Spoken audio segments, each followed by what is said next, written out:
Alright, hello. Alright, I have returned to Oblivion.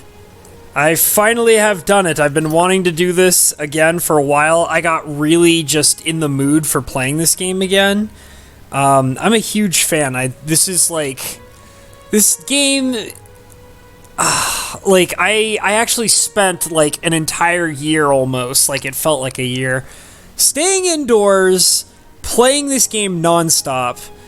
It's just one of my favorite games of all time. I'm gonna get on my phone here, and we're gonna get into the chat log, and I'm gonna see what all you are up to. Let's see. Come on, there it is. Who's in here? Who is in here? It looks like we have T Love T, and we have Crepsy, and we have Wrath of Wood. Crepsy says, it's time, let's do this. Morrowind, though. So, Crepsy, I have actually never played Morrowind before. Ever. Like, I've never played that game. I was introduced to Elder Scrolls through Oblivion. And I originally played it on the PlayStation 3. That is how I got into the game. And this was back when I was, like, a teenager. And I remember loving this game, but being really bad at it. And I had to, like, be really terrible for a pretty long time until, it wasn't until, actually, when I used to live in California, and when I played Oblivion, I played it a whole bunch of different times while I was living in California, and I was always terrible at it, had tons of trouble, never understood how it worked. And then I moved here to Idaho, and I basically... because I knew that I loved the game even though I was bad at it. And I was like, okay, I'm going to just read a whole bunch of, like, guides and walkthroughs and, like, methods of, like, doing things. And I taught myself how to play the game and how to, like, basically min-max a whole bunch of different things. And then once I actually did that, I got really, really good at the game. And I played it obsessively nonstop for almost an entire year. It was pretty crazy. But anyways, so, I originally played this on stream for anybody who was here that day on New Year's Eve, because on New Year's Eve, I wanted to play what I considered to be one of my favorite games of all time. And just for fun and for me. So I built a character, and I kind of played for, like, I think I played the game for like 3 hours. We played until midnight where I'm located. And I got really drunk on camera. I was very drunk. And I just played Oblivion. We mostly did, like, introduction stuff. I built, like, my character and my class and all this stuff. And did the basic tutorial stuff, but I was struggling a lot with it simply because of a combination of being drunk and also, like, having to, like, relearn all the controls again. Because I was playing it on PC and I wasn't very used to... I played a lot of it on PlayStation 3 mostly, not so much on PC. And so I kind of had to relearn everything, and I gave up on it, like, after the one stream on New Year's Eve. And then I had this urge to come back to it. I think what started was originally I was trying to set up Skyrim on my computer. And I wanted to set it up with, like, a bunch of mods and things like that. And I was doing the Steam version. I kind of talked about it a few times, but I was struggling with it. It was giving me a really bad time. I still haven't gotten it figured out. I've been having so much trouble with it. So I kind of, like, gave up after trying a whole bunch of different things, looking up tons of different things on Google, and not really finding anything to fix my problems I was having with Skyrim. So I kind of just gave up on it. I have one other method that I might try to get Skyrim going, but then I kind of realized that I love Oblivion much more than I love Skyrim. Like, Skyrim's great and all, but it's like Skyrim, I can't play that game without mods, but Oblivion, I played that game so much with no mods whatsoever, and I never got bored with it. And there's tons of things, because it's been such a long time since I played it, there are tons of things that I don't remember about the game. I tend to, like, forget things over periods of times about games, which makes it really fun, because then I can play games that I used to love when I was younger again on my channel, and I don't automatically know everything, which is really cool. So I upon realizing that I wasn't going to get Skyrim to be the way that I wanted it to be, I wanted to come back to Oblivion. Now, I rebuilt my character. I made a new class. So this class is totally different from the class that I built. Basically, I just started a whole brand new game. And with this character who's not exactly min-maxed or anything like that, but I have him pushing in a particular direction that is going to basically fit my kind of playstyle and also allow me to abuse certain things in the game that'll be really fun. So I have this homemade class which I call Taipan because first of all, Taipan is a really venomous and dangerous snake, and I thought that was really cool to name the class after. And on top of that, I'm currently reading a book series where one of the books is actually called Taipan. So I thought that would be kind of cool for me because I'm reading a really good book right now that reminds me of. I picked the steed as a birth sign because the steed gives you plus 20 to speed, and speed is like the most one of the most overpowered stats in this entire game. So I was like, I'm going for a high speed build. I'm going to be pushing it past 100, and we're going to get really crazy with speed, and that'll be a lot of fun. So I currently have 47 strength, which is one of my focuses, 53 intelligence, 50 willpower, 30 agility. I don't care so much about agility. 55 speed, like I said, we're going to be pushing this like crazy. Endurance 30, personality 40. I don't care about personality. I read some things about it, and I also remember from playing the game in the past that personality is kind of a worthless stat.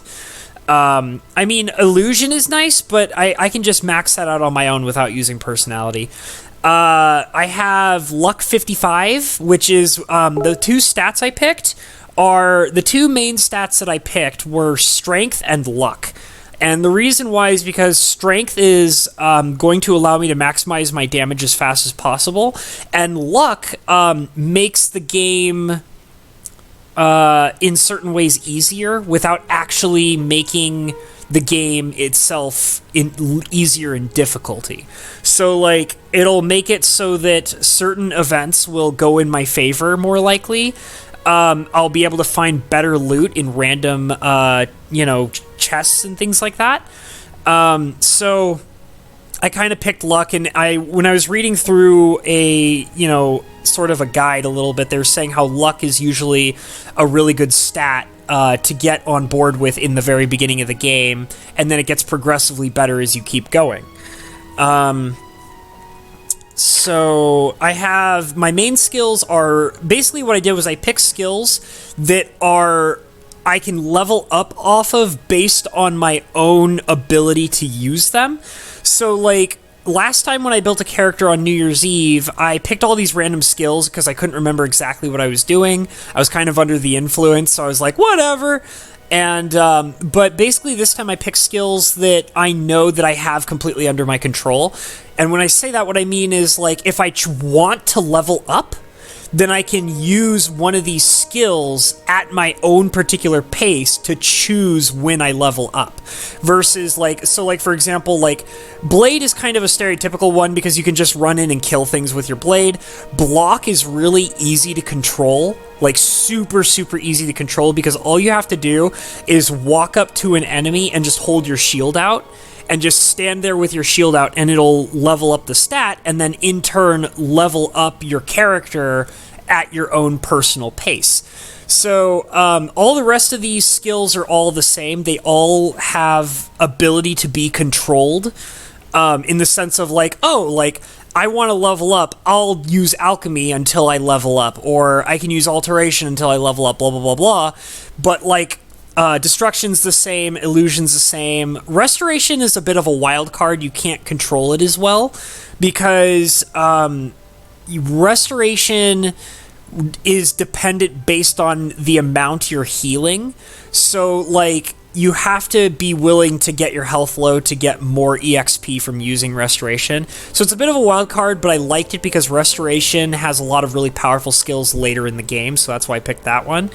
The rest of these skills are very hard to control. So like I can't really control these at my own pace. Like any of these skills I can't really control for the purpose of leveling up. So what I did was I made these minor skills, but what's really nice is that I can level these skills up as much as I possibly want without worrying about forcing my character to level up, because if I remember correctly, there is a cap limit to how many times you can level up. So that means I can maximize these like lesser stats without worrying about leveling up my character further than I want him to, because being able to control when you level up is a big deal in this game. The rest of this stuff, factions, is not important. This is just basic stats. So I'm going to catch up on chat, and then we'll actually jump into this game. Let's see. Stay and play. Good to see you. Rebecca, coming in and hanging out. Good to see you, girl. I have all the pretty ladies hanging out in my chat. Good to see you, ladies. Rebecca says, hello, watching while I play Phantasy Star Online. Okay, I've never played that game, but I think I remember hearing good things about it. Krusty says, it's easier to play Morrowind. In my opinion, Oblivion looks so much harder to navigate. It does get pretty complex because there's lots of hidden stats, and there are some stats that, like, you maximize them at 100, but they still grow. And even though they grow after maximizing at 100, they don't continue to get bigger. So, like, for example, like strength, like I know for a fact I can raise my strength up to like 200, but when it hits that cap of 100, there's no point. But like there are stats like speed, which speed you can continuously maximize. I think it has like a cap of like 200 or 250 or something like that. But the thing is that even as you continue to maximize speed past 100, you get faster and faster and faster until you hit the maximum speed cap for a character. And the thing is speed is like one of the best stats in the game because first of all, you move quickly, so you can haul ass across the map. You can dodge like really, really fast. Like you can dodge so fast. You can back away from attacks. If I remember correctly, speed also allows you to run on water for a short amount of time, which is really kind of neat. And I think speed affects a couple of other things. Like I think it has something to do with evasion, which makes people like miss you or something like that. Speed's a crazy stat in this game. It's so fun. The first character that I min-maxed on Oblivion was Speed Heavy, and he was nuts. Everybody's saying hi to each other. Morrowind was best as an original release. Oblivion was a close second. Skyrim isn't close as a vanilla. Yeah, Skyrim is like, after your first playthrough of vanilla Skyrim, you can't really go back, I feel like. Like, because too many things are the same. Another thing, too, for me is Oblivion, in my opinion, is prettier than Skyrim. I think that this is a much more beautiful, like, aesthetically beautiful game than Skyrim, because Skyrim is, like, snow and rocks and mountains and mud and dirt and everything's gray all the time except for a few places. But, like, this game, Oblivion, is, like, beautiful. There's marshlands, there's open plains, there's fields, there's forests, tones of green, the sunsets are beautiful, the sunrises are beautiful, like everything in this game is really aesthetically pleasing. Let's see, after hearing you explain your class, I must ask, what Hogwarts class do you belong to? So it's actually really funny. I, for a short period of time, stay and play, I dated a girl who was obsessed with Harry Potter. And she made me go onto, I think it's called like it's the official Harry Potter website, like J.K. Rowling's personal Harry Potter website. I think it's called like Pottermore or something like that. And my girlfriend at that time made me go on that website and take a quiz to figure out what house I belonged to. And I ended up being part of Ravenclaw, which I was actually really surprised about because I always thought of myself as a Hufflepuff kind of guy. But apparently after taking their personality test off of the official website, they're like, no, you belong in Ravenclaw. And I was like, well, okay, I mean, ravens are my favorite animals, so sure, why not? I'm cool with it. Wingo loves Oblivion. Strength and speed, Wrath of Wood says, seem to be the most important. I agree, Wrath of Wood. Love to stack on strength. Get the Crusader armor as soon as you can. Everybody's saying hi to each other. I love the sciences, enchantment, alchemy, shamanism, and alteration. Yeah. Dude, like, so making your own enchantments in this game is ridiculous. You can get so crazy with it. I love it. Smeeboo! Hey, sis, how you doing? Everybody say hi to Smeeboo. Smeeboo is my sister.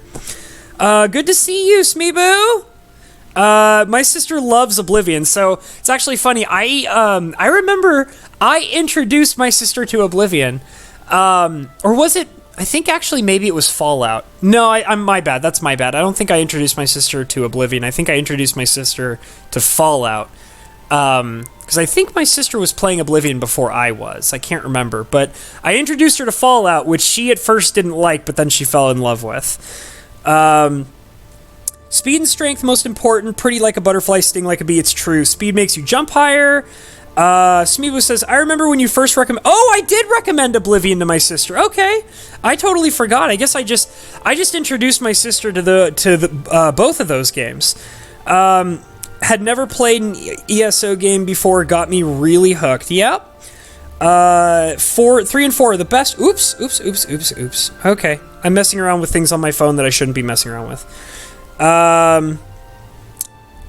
Okay, leg is killing me. Oh, poor Cinder. I hope you get better, buddy. Pottermore, Wizarding World. Yeah, that was it. Rebecca's a Slytherin. You snake speaker. Let's see. Team Rowena. Okay. I don't know what that is. Everybody's saying hi to my sissy. My sissy's so cool. All right. My sister, I got to go ahead and tell you guys got to give this girl, my sister, some serious respect. My sister is one of the most hardcore gamers I've ever met in my entire life. And if it wasn't for my sister, I would probably not be a video game player myself. She plays video games much, much more than I do. She's way hardcore. She tried to get me into World of Warcraft, which was pretty interesting, but it wasn't my style.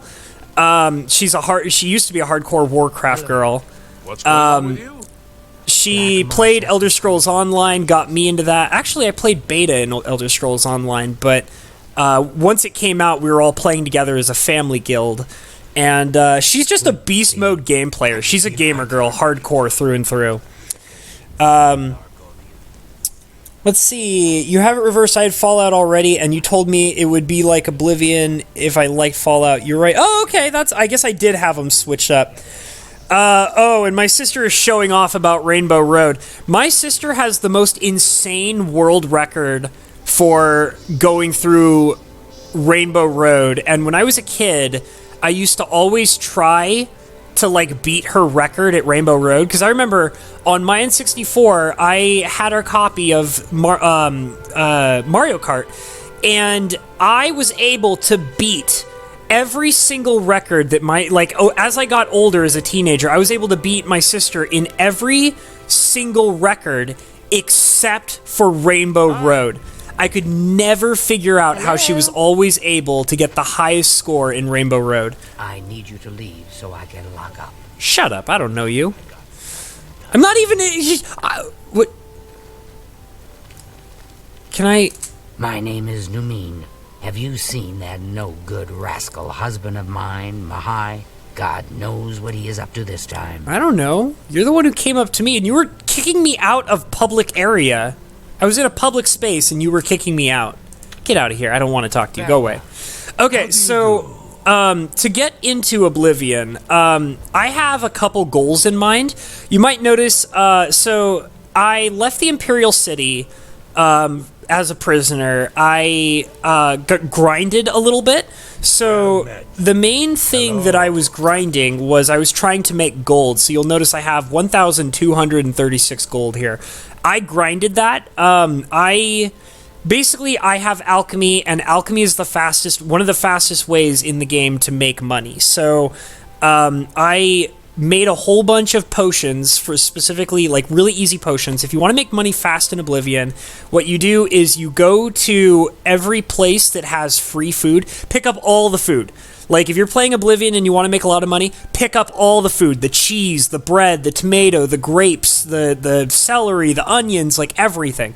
Pick up all the food. Then get yourself a mortar and pestle, which they give to you in the tutorial, and just turn them all into stamina potions. Like, just super easy, super fast, like, requires no skill whatsoever. Turn them all into stamina potions. Go into any shop. Try to haggle. What I usually do is I haggle up to 60% and then slowly bring it down. Like, and usually I can get a shopkeeper between 55 to 50% at value, which is, like, pretty good. It's pretty decent. And then I sell off all my stamina potions, and that just gives me tons and tons of money. So I grinded up gold. I got some alright weapons, pretty basic stuff. So my main goal is I picked up a quest. This was the first quest I wanted. So you'll notice there's a little marker down here for Deep Scorn Hollow. So I got this quest. I think it was for a Oblivion DLC, because I have the expanded edition of Oblivion on here, which has like every DLC, every expansion, all of the stuff. It even has horse armor, God forbid. And so one of the early quests it gave me, because I was originally going to go to Anvil to get myself a really cheap house. Anvil has a nice cheap house there when you first begin. But this was apparently part of a DLC that I've never done before.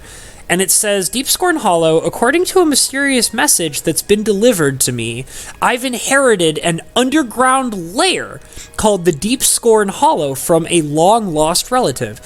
It's situated at the southernmost point of Cyrodiil, south of Leowin. I've marked its location on my map. At the next opportunity, I should make my way out there and inspect my new acquisition. So I decided, after doing some grinding last night to get through the beginning of the game, this was the first thing I want to do. I want a house. I want to be able to store all of my junk, and have a place to kind of drop things off, hang out, put all my knickknacks in and stuff like that. I collect books. I'm a book hoarder. In Oblivion and Skyrim, I hoard all the books. I'm a book hoarder. So, that's going to be something I want. I want to have, like, an area to hoard all my books. Because I love the lore of these games, by the way. The lore is so good. So that's going to be the main thing. I also, in case I, finish this really early, because it's possible that it just might be something as simple as, here's a house, the quest is over. So if that's the case, I have two other things lined up. I have a quest that I want to do where I get a very specific weapon, because I want something kind of powerful to carry me through the beginning of the game. So I know a quest of a weapon that I want to get. And the other quest that I want to do is I want to join the Mages Guild and get that started, because the sooner I can start getting through the Mages Guild, the sooner I can get to the Mages Citadel in the Imperial City, where I can enchant things and stuff like that. So, but we're going to start with this. I also did, I didn't fast travel here while grinding last night. I also traveled all the way from the Imperial City to here, just to kind of find some things and get some locations under my belt. Let me look at the chat really quick, and then I promise we will get into this. Let's see. Both are so good. Starting Sunless Seas at the moment. Don't know that guy. Oh, Rowan Ravenclaw. That's like the person who created the house or something. Maz loves ESO. Stay and Play says, woo, representing gamer chicks. Not enough of us. And Smeeboo, my sister, says, I have my secrets. I assume she's talking about Rainbow Road. Lockup, what? To get that good Habbo, you must sacrifice a noble idol to Cthulhu. Mario Kart on Rainbow Road, I drive off the edge and land on the road under it, a shortcut. So I think that's what my sister does too, Maz, but I've never been able to figure it out.